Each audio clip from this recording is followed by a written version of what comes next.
revient. Où va notre argent? Vous savez, la vérité sur les dépenses publiques. Alors, on parle des dépenses publiques de l'État. Alors, il paraît qu'elle a diminué un tout petit peu par rapport à 2023, mais enfin, elle s'est établie quand même, je le rappelle, les dépenses de l'État à 443,4 milliards d'euros. Et les dépenses publiques représentent 57% du PIB français, soit 8 points de plus que la moyenne des 27 pays européens, selon Eurostat, selon les données d'Eurostat. Daniel Fédou, bonjour. Oui, bonjour, Monsieur Berkov. Bonjour, merci d'être avec nous. Vous êtes ancien conseiller au ministère des Finances.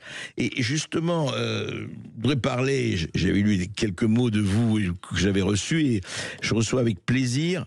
Pour se dire au fond, cette espèce de serpent de mer, de monstre du Loch Ness, dont on sait qu'il existe, mais on ne sait pas par quel bout le prendre, tellement il est glissant, cette histoire des dépenses publiques. Et on a envie de dire, qu'est-ce qu'il faut faire? Est-ce qu'il faut faire un audit à la Elon Musk, à la Doge? Il faut faire quoi? Parce que ça revient vraiment, tous les ans, on reparle de cela depuis des décennies. On sait que le dernier budget en équilibre en France, c'était en 1974. C'est plus de 50 ans, et on sait où on en est aujourd'hui avec 3 000 milliards de dettes, enfin un peu plus encore. Alors, on a l'impression que voilà, c'est le rocher de Sisyphe, on monte, on redescend, on monte, on redescend. Quelle est votre analyse, Daniel Fédou? Écoutez, d'abord, Monsieur Berkov, je ne suis pas sûr qu'il faille faire un audit. Quand vous écoutez ou lisez Agnès Verdier-Molinier, ça fait un bon moment qu'elle dénonce, qu'elle a fait la liste Tout à fait. de l'argent public. Donc, bon, je la cite, mais on peut en citer tant d'autres. Hein. Ouais. Donc, faire un audit aujourd'hui, ça ne me paraît pas la priorité. Mais en revanche, la question qu'on peut poser, c'est pourquoi il y a cet argent public qui est massivement dépensé. Oui. Et c'est pour l'étude que je vous ai envoyée, qui remonte sur 50 ans. Hein. J'ai pris les chiffres de la comptabilité nationale depuis 1973 sont instructifs, me semble-t-il. Alors allez-y, détaillez-les, oui, c'est important. Pourquoi j'ai pris 1973 d'abord? Parce que, si vous voulez, on doit avoir à peu près le même âge, pas loin en tout cas. Ouais. Et moi, j'ai en tête, si vous voulez, qu'à la fin du quinquennat du septennat de Georges Pompidou, la France se portait très bien. Septennat interrompu, hein, je le rappelle, oui. Oui, tout à fait. Mais donc en 1974, oui. C'était l'élection de Valéry Giscard d'Estaing. Il y a un indicatif dont je voudrais vous parler 2 minutes, qui est le PIB par habitant. Le PIB, je crois que tout le monde sait ce que c'est. Hein, c'est la création de richesse de notre pays. Quand on divise par nombre d'habitants, ça donne un indicateur de la richesse du pays, la richesse potentielle qu'on peut distribuer aux Français. À la fin du septennat interrompu de Georges Pompidou, la France occupait la 9e place, à égalité avec l'Allemagne. À la fin du mandat de Valéry Giscard d'Estaing, en 1981, donc avant l'élection de François Mitterrand, on était tombé à la 14e place. Ça montre qu'effectivement, je ne me suis pas trop trompé dans la date de départ, parce que on a drôlement chuté, et depuis on est resté 14, 15, 16, 17, 18. Donc, l'affaire commence de là, si vous voulez. Alors, vous vous rappelez sans doute, moi en tout cas, j'ai la mémoire là-dessus qui reste très nette. Valéry Giscard d'Estaing a voulu mener une politique d'argent de franc fort, c'était son expression. On l'avait prévenu, il le savait d'ailleurs sans doute, que ça allait créer du chômage. Vous vous rappelez sans doute aussi qu'il a dit que c'était pas très grave parce qu'on indemniserait les chômeurs à hauteur de 90% de leur salaire net. Et que donc, il y aurait sans doute du chômage, mais c'était pas très grave. Et puis que de toute façon, les entreprises s'adapteraient à cette donne nouvelle où on ne pouvait pas augmenter sans cesse les prix, etc. D'accord. Le résultat des cours, je vous l'ai dit, on a dégringolé de 4 places, 5 places dans le PIB par habitant. Et effectivement, les dépenses sociales, que vous avez vues dans un des graphiques, ont commencé à grimper à partir de là. Et on a continué. Et on continue. On continue, c'est-à-dire que depuis, si vous voulez, on n'a toujours pas compris quel était notre problème. Et on continue à vouloir maintenir coûte que coûte le pouvoir d'achat des Français. Et pour le maintenir, il n'y a qu'une solution, c'est d'augmenter la dépense publique. Alors, sous des formes volontaires ou involontaires, mais les aides sociales, l'indemnité du chômage, ça c'est automatique avec le système qu'on a aujourd'hui. Puis on a mis les gens à la retraite. en pré-retraite. On a réduit le temps de travail pour avoir moins de chômeurs. Enfin, on a fait des quantités d'acrobaties que vous vous rappelez certainement. Bien sûr. Toutes faites sur les dépenses publiques et on n'est toujours pas sorti. Mais alors c'est un gouffre sans fin parce que ça continue. Rien n'a changé de ce point de vue. Vous parlez de la retraite, très bien, la protection sociale, très bien. Mais encore une fois, l'État vit totalement au-dessus de ses moyens. Ça aussi. C'est la France qui vit au-dessus de ses moyens. L'État aussi. Ben et oui. vous avez vu dans le papier que je vous ai transmis, je vous ai fait voir les 3 grands groupes d'administration publique, qui sont l'État, les collectivités locales et la sécurité sociale. Tout à fait. L'État a été plutôt raisonnable dans ses dépenses de fonctionnement. Elles ont baissé, comme vous l'avez vu, de manière assez nette. Les caisses d'assurance sociale ont maintenu, par rapport au PIB toujours, ont maintenu leurs dépenses de fonctionnement. Et ce sont les collectivités locales qui ont augmenté les leurs, de manière importante. Donc il faut faire attention quand on dit l'État, il y a la puissance publique, elle est divisée dans au moins 3 grands morceaux. C'est l'État, l'assurance sociale et puis les collectivités locales. Oui. Un mot sur les collectivités locales.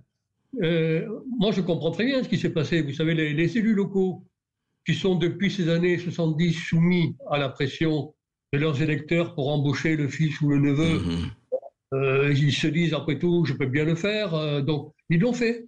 Donc ils ont embauché du monde pour lutter eux aussi contre cette montée du chômage. Donc voilà, on en est là. Et parce que, si vous permettez, je devance votre question, on n'a toujours pas compris la cause de notre problème. Et c'est quoi la cause alors ?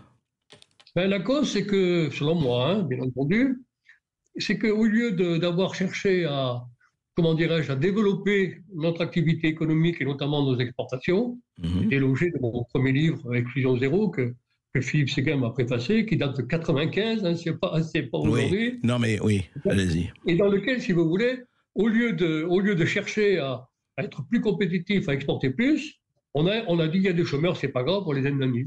On est toujours là. Et on n'a toujours pas compris que notre problème, c'était les déficits commerciaux. Nous avons des déficits commerciaux qui sont énormes. Et on n'en parle pas, comme si on pouvait, si vous voulez, on n'a pas le droit quand on en parle, Daniel Fidou, je peux vous dire. On en parle beaucoup. À chaque fois, on donne les milliards de déficit commercial. Mais le problème, attendez, vous me dites, c'est pas l'État, pardon. Vous dites, il faut industrialiser. Non, juste un mot. On a désindustrialisé. On a livré la France au tertiaire. On s'est dit, l'agriculture, c'est pas très important. On va faire le Mercosur et les poulets ukrainiens. L'industrie, vous savez très bien comme on a exporté et peut-être bradé les bijoux de famille. Alors, faut pas dire l'État. Vous me dites l'État. Oh, il a fait attention. Mais dites-moi, quand on parle juste d'une chose, quand on donnait 175 millions à la Chine pour son développement, l'Agence française de développement, c'est pas l'État, ça ? Les dépenses de l'État inconsidérées, on ne sait même pas où ça va, etc. Excusez-moi, je suis pas contre l'État, mais l'État devrait être régalien et ne pas se comporter comme une entreprise. Parce que l'État, qu'est-ce qu'ils disent ? Rappelez-vous François Hollande, Daniel Fidou, ce n'est pas cher, c'est l'État qui paye. C'est ça la morale de nos dirigeants et vous le savez très bien. Donc tant qu'il y aura ça, il n'y aura rien d'autre. J'ai pas raison. Non mais là, attendez, ne m'engueulez pas. Je ne vous engueule pas, je dis. Non, c'est pas grave. Je suis d'accord avec vous. Non, mais je suis d'accord avec vous. Je vous parlais des dépenses de fonctionnement. Oui. C'est-à-dire que l'État, si vous voulez, a fait des efforts par rapport aux autres organismes, notamment par rapport aux collectivités locales, dans ses rémunérations et dans ses dépenses de fonctionnement, achat d'ordinateurs, etc. Il a fait des efforts. Et effectivement, là où il est très coupable, c'est que c'est lui qui a les clés du problème et qu'il n'a rien fait depuis 1974. Alors ça, sa responsabilité est très grave. Vous citez les dépenses pour les agences de développement. On peut parler aussi de notre cotisation, si je puis dire, à l'Union européenne. Et puis tous ces organismes d'État qui servent à recaser du haut fonctionnaire, c'est scandaleux. On est bien d'accord, je sais. On est bien d'accord là-dessus, et c'est bien l'État qui doit agir, si vous voulez. Mais alors, je parlais simplement de dépenses de fonctionnement. Oui. Mais justement, Daniel Fidou, on vous entend. Oui, ça y est, on vous entend. Je voulais savoir, justement, à votre avis, comment on peut réduire ce côté, cette espèce de, je dirais, de prodigalité, parce que vive l'État, moi je ne suis pas du tout, on n'est pas anti-État, ce serait ridicule. Mais Comment faire pour qu'il y ait des gens qui pensent que si vous voulez, qu'il y ait disons un bon père de famille, pour être très, très banal, un cliché, mais enfin, cette espèce de prodigalité sur le dos de tout le monde, quoi. Comment faire pour la réduire? Je crois que, si vous voulez, les dépenses de l'État sont des dépenses de personnel et de frais de fonctionnement et d'assistance sociale, surtout. Comme vous l'avez vu, c'est les dépenses sociales qui ont augmenté. Tout à fait. On croit que l'État est pris depuis des années, depuis 50 ans pratiquement, dans le fait qu'il ne voit pas que pour sauver la situation, il faut créer des emplois privés. Ouais. Parce qu'aujourd'hui, j'entends tous les jours pratiquement, il faut baisser la dépense publique. Mais si vous voulez baisser la dépense publique, vous le faites d'une manière brutale. Mais il y a la moitié des Français qui vivent de la dépense publique. Exact. C'est l'histoire qui s'est produite comme ça. On a voulu masquer ce chômage latent et on doit employer des gens qui ne servent à rien, pire, qui ralentissent le fonctionnement de notre économie. Quand vous avez des réunions avec les communes, les départements, les régions et l'État, 15 personnes, personne ne sait qui est responsable, c'est dramatique tout ça. Tous ces organismes nationaux qui servent à rien. Mais où on a recasé un haut fonctionnaire qui ne savait plus quoi faire. Enfin, tout ça, c'est dramatique comme dépense. Mais c'est ça. La difficulté, si on dit qu'il faut réduire cette dépense publique, et puis qu'on la réduit du jour au lendemain, vous vous retrouvez avec le problème social du chômage, vous voulez masquer. Parce que quand Emmanuel Macron nous explique qu'il suffit de traverser la rue pour trouver un emploi, c'est totalement faux. Bien sûr. Malheureusement, c'est difficile de trouver un emploi en dehors de la fonction publique, vous comprenez. Donc, pour sortir les hommes politiques de l'impasse dans laquelle ils se trouvent, et si jamais ils pensent s'en sortir, le ministère des Finances va leur rappeler, si vous baissez telle dépense publique, vous allez avoir tant de chômeurs de plus. Oh là là, ils disent, bon, alors non, on ne le fait pas. On le fait pas. Et donc, ils augmentent la dépense publique. Donc, si vous voulez, je crois qu'il y a un problème déjà de compréhension de ce qui se passe. Ce qui se passe, c'est qu'il n'y a pas assez d'emplois privés, et du coup, il y a trop d'emplois publics. Voilà les choses d'une manière simple, mais créer des emplois privés, c'est plus facile à dire qu'à faire. Mais en tout cas, il faut savoir que c'est ça qu'il faut faire. Sinon, Absolument. on est dans la ça continuera. On est tout à fait d'accord, c'est ça qu'il faut faire. Daniel Fidou, on va reparler de tout ça.